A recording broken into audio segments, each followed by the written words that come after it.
emblemática de ese mártir de la revolución del mundo. Ich bin ein Berliner. One small step for man. I have never been a quitter. Мы стали одним из главных оплотов по перестройке.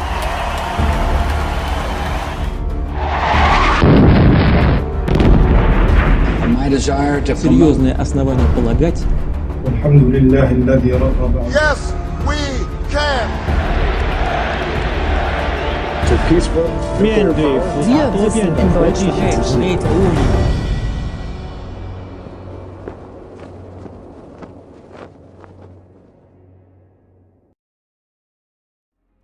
Nul ne sait s'il est possible de comprimer une boule de plutonium grâce à des explosifs, mais c'est le seul espoir restant. C'était le plus grand défi. Trouver comment utiliser le plutonium.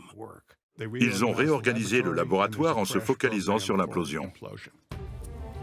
Pour résoudre ce problème, on fait venir le chimiste George Kistiakowsky de Harvard. Il passera le reste de l'année 1944 et même plus à faire tout son possible pour que l'implosion fonctionne. Kistiakowsky et sa petite équipe ne se sentent pas de taille face à ce défi complexe. Ils demandent de l'aide aux Britanniques, qui envoient plusieurs savants à Los Alamos.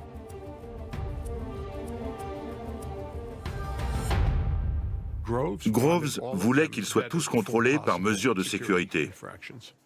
Les Britanniques ont répondu « Tout va bien, on s'en est occupé ». Parmi les nouveaux venus se trouve un réfugié allemand discret et étrange. Il s'appelle Klaus Fuchs. C'était un très bon physicien. Il était très coopératif. Mais il était un peu bizarre. Il me mettait mal à l'aise. Brillant et intrigant, Klaus Fuchs est aussi un communiste dévoué, même si alors personne ne s'en doute. Dans quelques années, sa présence à Los Alamos reviendra hanter Groves et Oppenheimer.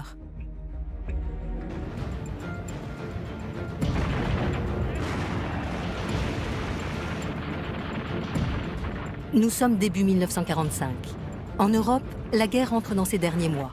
L'Allemagne nazie est prise en tenaille entre les forces américaines, britanniques et françaises à l'ouest et soviétiques à l'est.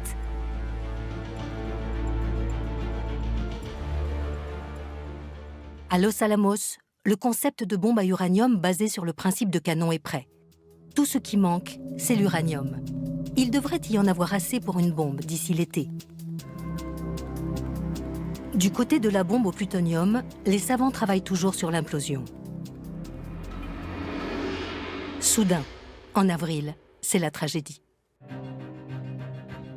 When he heard that his chief was dead, his simple humanity expressed itself in these words to Mrs. Roosevelt. What can I do to help? C'est désormais Harry Truman qui a le pouvoir suprême sur la bombe. My duties and responsibilities are clear.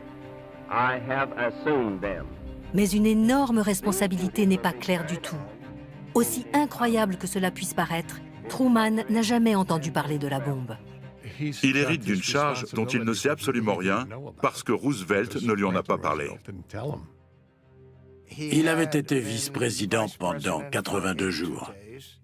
Il avait rencontré Roosevelt une fois pour poser avec lui sur une photo. Au fait, vous êtes responsable d'un projet capable d'anéantir l'humanité. Merci beaucoup.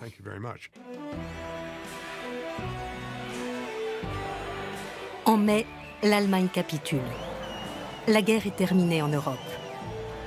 C'est la fin d'Hitler et de la peur d'une bombe nucléaire nazie, c'est-à-dire de ce qui a engendré tout ce projet.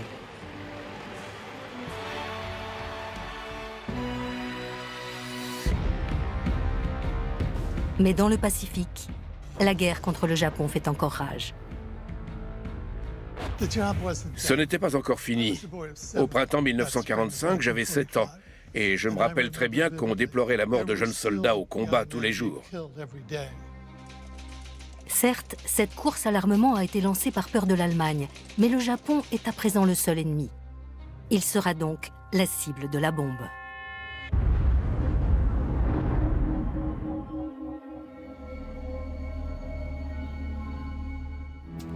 La toute première bombe a été surnommée le Gadget. Après 3 ans de recherche et 2 milliards de dollars dépensés, la voici.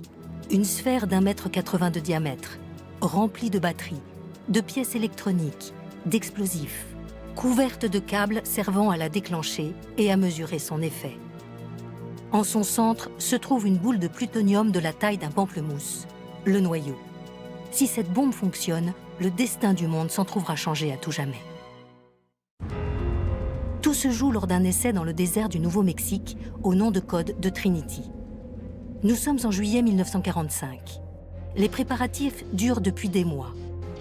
On trace des routes, on construit des abris et des bunkers, on installe des kilomètres de câbles. C'est l'expérience scientifique la plus importante de l'histoire.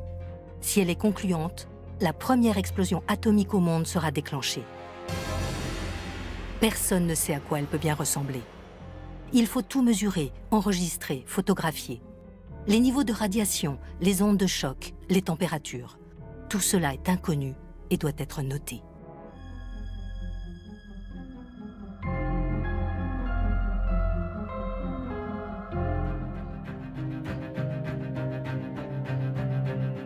À des milliers de kilomètres de là, à Potsdam, en Allemagne, le président Harry Truman négocie avec Staline. A-t-il une carte atomique dans son jeu? Tout dépend de l'essai Trinity.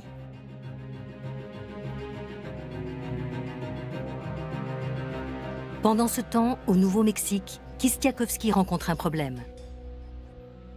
On craignait que la bombe n'éclate pas. Lorsque l'explosif était versé encore chaud, des bulles pouvaient se former. Kistiakowsky a donc décidé de remplir ces bulles avec de l'explosif liquide. Kistiakowsky doit maintenant percer des trous dans l'explosif et remplir soigneusement chaque bulle. L'issue de l'essai dépend de ses réparations. Il n'y a aucun moyen de savoir si cela va fonctionner. Il y a eu un test le 14 juillet avec des explosifs qui s'est très mal passé, ce qui les a inquiétés encore un peu plus. Le temps presse. Il faut se dépêcher en espérant que tout ira bien. La bombe va être hissée au sommet d'une tour en acier de 30 mètres de haut. Des matelas sont entassés en dessous, au cas où. Des années de travail sont en jeu.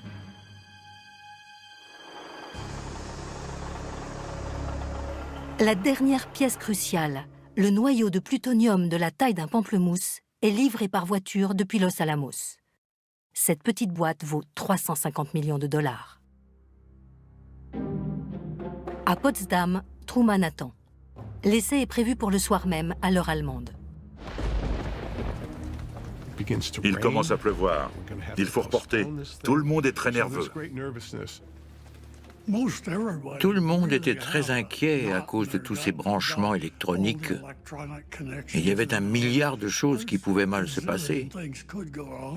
La météo est défavorable, mais Groves refuse d'annuler. Il s'est mis à décider lui-même de la météo. Il a déclaré « Nous allons faire l'essai à 5h30. Le temps sera assez dégagé pour ça. » L'aube commençait tout juste à poindre. Nous avons entendu le compte à rebours. Nous sommes le 16 juillet 1945. 3 ans de recherche. Des centaines de milliers de personnes impliquées. L'avenir de Groves et d'Oppenheimer. Leur carrière était en jeu. 2 milliards de dollars avaient été dépensés. Ce test est risqué, alors que le président attend. Mais il pourrait aider à mettre fin à cette terrible guerre. Réussira-t-il ?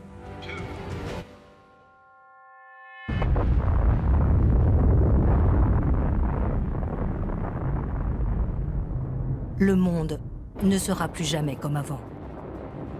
Parmi les hommes présents, personne n'oubliera. Je n'en revenais pas. Je voyais l'explosion, même les yeux fermés. C'est la chose la plus incroyable que j'ai jamais vue de ma vie. Au début, c'était d'un jaune éclatant, presque blanc, puis c'est devenu rouge, orange, violet et bleu. J'en suis resté bouche bée.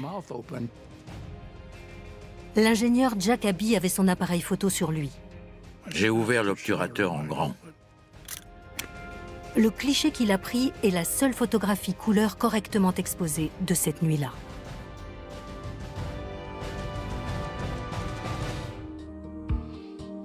Une nouvelle ère s'ouvre. La bombe est sur le point de tout changer. Je dois dire que je n'ai pas ressenti grand-chose, sauf une grande joie, parce que nous avions réussi. Ce n'est que plus tard que nous avons réalisé. La bombe fonctionnait. Le plutonium produit dans les réacteurs de Hanford allait pouvoir être transporté à Los Alamos. Groves sait maintenant qu'il est possible de fabriquer des bombes à implosion tant qu'il y a du plutonium pour cela. À Potsdam, Truman est informé. Que faire avec les Soviétiques? Faut-il leur dire? Que se passera-t-il après la guerre? Truman dit à Staline que les États-Unis disposent d'une nouvelle arme très puissante, mais Staline réagit à peine. Il est déjà au courant. Klaus Fuchs a déjà tout révélé aux Soviétiques. Staline et les gens de son cercle proche étaient très régulièrement informés de la progression du projet Manhattan. C'est en partie pour cela qu'à Potsdam, Staline n'a presque rien dit quand on lui en a parlé. Aux États-Unis, maintenant que le projet de bombe atomique s'est concrétisé, certains savants commencent à avoir des doutes quant à son utilisation. Leo Szilard, qui avait mis en garde contre une bombe nazie, lance une pétition adressée au président, lui demandant de prendre en compte les conséquences morales. Je dirais qu'une moitié des savants étaient contre et l'autre pour. Les scientifiques craignent également qu'en utilisant des armes nucléaires maintenant, les États-Unis se retrouvent en danger après la guerre en encourageant Staline à chercher à avoir la bombe. L'argument, c'était qu'en utilisant une bombe à ce moment-là, les États-Unis déclencheraient une course à l'armement nucléaire avec les Soviétiques. D'autres savants demandent à ce qu'on procède à une démonstration de la bombe pour donner aux Japonais une chance de se rendre. Mais aux yeux des Nippons, la reddition ne semble pas envisageable.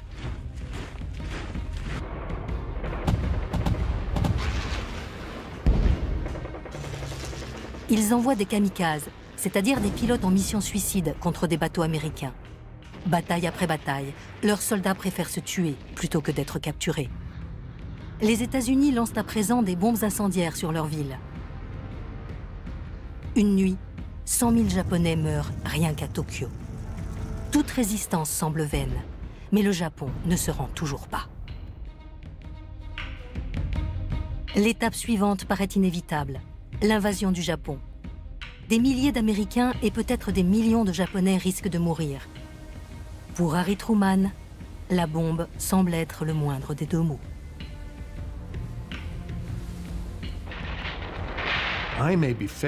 Il a préféré une option lui permettant d'écourter la guerre et d'éviter d'avoir à mener un conflit terrestre contre le Japon. Le 26 juillet, les Japonais reçoivent un ultimatum. Soit ils se rendent sans condition, soit ils seront anéantis. Les Japonais ne voulaient pas se rendre sans condition. Ils voulaient que leur empereur reste au pouvoir. Ils voulaient superviser leur propre procès pour crimes de guerre. Ils ne voulaient pas que les États-Unis occupent leurs îles. Les Japonais rejettent l'ultimatum. Maintenant, toutes les pièces du puzzle s'assemblent. Les dirigeants japonais qui ne veulent pas rendre les armes. Un projet scientifique colossal à 2 milliards de dollars. Une course pour construire la bombe. Un président face à un conflit dévastateur qui entrevoit une autre solution.